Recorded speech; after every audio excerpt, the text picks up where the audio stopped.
হ্যাঁ, অবশ্যই। আমি মনে করি এটি ব্যাট করার জন্য খুব ভালো উইকেট ছিল আমার ধারণা। এখানে অন্তত 190 রানের কাছাকাছি একটা পার স্কোর হওয়া উচিত ছিল। আমরা জুটি গড়তে পারিনি। যখনই আমরা কিছুটা গতি পেয়েছি তখনই আমরা একসাথে কয়েকটি উইকেট হারিয়েছি এবং এটি আমাদের শেষ দিকে পিছিয়ে দিয়েছে। আমার মনে হয় আমরা বেশ ভালো শুরু করেছিলাম। 3 ওভারে 25 রান করেছিলাম এবং এরপর ম্যাক্সের উইকেট হারানোর পর আমরা কিছুটা পিছিয়ে পড়ি। পরের 3 ওভারে আমরা সেই সুযোগটা কাজে লাগাতে পারিনি। আর যখন আপনার পাওয়ার প্লেতে মাত্র 34 রান থাকে তখন বড় কোনো ঝুঁকি না নিয়ে সম্মানজনক স্কোরে পৌঁছানো কঠিন।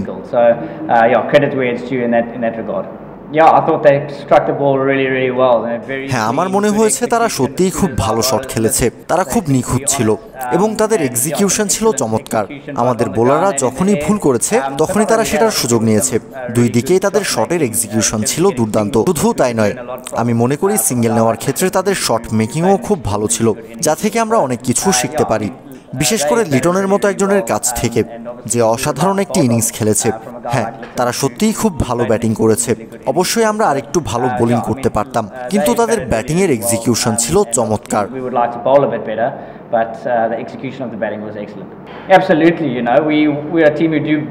অবশ্যই আমরা এমন একটি দল যারা বিশ্বাস রাখে এবং এই ধরনের স্কোর আমরা আগেও ডিফেন্ড করেছি, তাই আমরা মাঠে নামি, প্রতিটি রানকে মূল্য দিই এবং আমাদের সর্বোচ্চ চেষ্টা করি। আর আমি মনে করি যখনই আমরা খেলতে নামি মাঠে সেটা দেখাও যায়। তবে বল হাতে আমাদের এক্সিকিউশন এর চেয়ে ভালো করতে হবে, বিশেষ করে বাংলাদেশের মতো একটি দলকে এই উইকেটে 135 রানে আটকে রাখা যখন শিশির পড়া শুরু হয়েছে। এটা অনেক কঠিন কাজ। আমাদের এক্সিকিউশন আরও ভালো করতে হবে।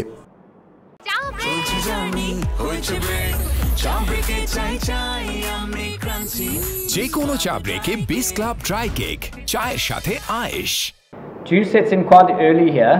এখানে শিশির বেশ তাড়াতাড়ি পড়া শুরু হয়, তবে আমি অবশ্যই মনে করি যে টস একটি ফ্যাক্টর ছিল। এটা স্পষ্ট যে উভয় অধিনায়কই প্রথমে বোলিং করতে চাইতেন, তাই এটি একটি বড় বিষয়। কিন্তু তা সত্ত্বেও আমি মনে করি না যে 135 রান জেতার জন্য যথেষ্ট। তাই উইকেটের অবস্থা যেমন ছিল তাতে বোর্ডে আরও কিছু রান যোগ করার চেষ্টা করতে হয়, তাহলে আপনার কাছে বোলিং করে ডিফেন্ড করার মতো কিছু থাকে। এবং আমি মনে করি আপনি সম্ভবত তা করতেও পারতেন যদি 2-1টা জিনিস আপনার পক্ষে যেত। তাই আমি মনে করি টস একটি ফ্যাক্টর, কিন্তু এমন নয় যে টস জেতা দলই ম্যাচ জিতবে। আমার মনে হয় প্রথমে ব্যাট করেও জেতার উপায় আছে, তবে আপনাকে বোর্ডে একটি ভালো স্কোর দাঁড় করাতে হবে। না, আমরা ভেবেছিলাম পিচ ভালো হবে এবং এটি ভালোই আচরণ করেছে। হ্যাঁ, আমার মনে হয় আমাদের কিছু খেলোয়াড় তাদের স্বাভাবিক ব্যাটিং পজিশনের বাইরে ব্যাট করেছে, কারণ আমাদের কিছু খেলোয়াড় নেই।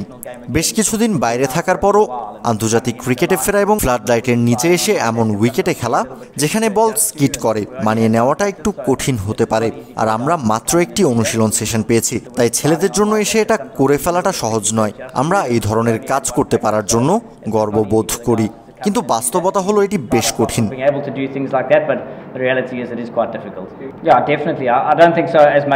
হ্যাঁ, অবশ্যই আমি ফিল্ডিং এর ক্ষেত্রে ততটা মনে করি না, তবে আমরা এখানে যে কন্ডিশনের মুখোমুখি হচ্ছি তা আমাদের জন্য বেশ নতুন।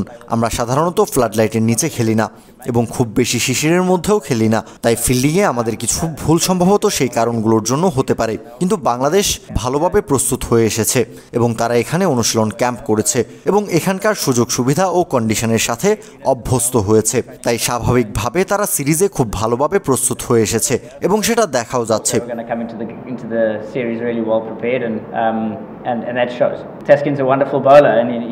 তাসকিন একজন চমৎকার বোলার এবং আমরা যেখানেই খেলি না কেন সে সবসময় আমাদের টপ অর্ডারের উইকেট নেয়। সে একজন অসাধারণ খেলোয়াড় এবং আমি তার জন্য শুভকামনা জানাই।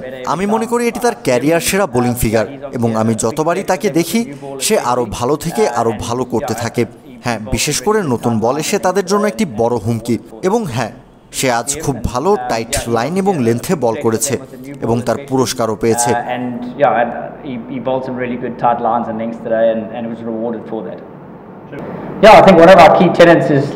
আমি মনে করি আমাদের অন্যতম মূলনীতি হলো শেখা।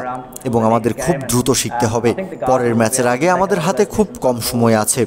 আমি মনে করি ছেলেরা এই ম্যাচ থেকে পাওয়া শিক্ষাগুলো গ্রহণ করতে পারবে, কারণ তারা এখানে প্রথমবার এসেছে। তাই আশা করি আমরা দ্রুত ঘুরে দাঁড়াতে পারবো। আর যদি দু একটা জিনিস আমাদের পক্ষে যায় এবং আমরা আরেকটু ভালো এক্সিকিউট করতে পারি, আমি মনে করি আমরা আরো বেশি প্রতিদ্বন্দ্বিতাপূর্ণ খেলা উপহার দিতে পারবো।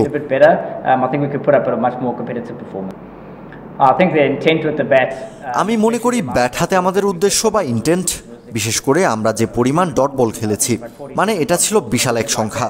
আমার মনে হয় এই ধরনের উইকেটে 47টি ডট বল, যা আপনি যদি এভাবে ব্যাটিং করেন তবে তা একরকম অপরাধ।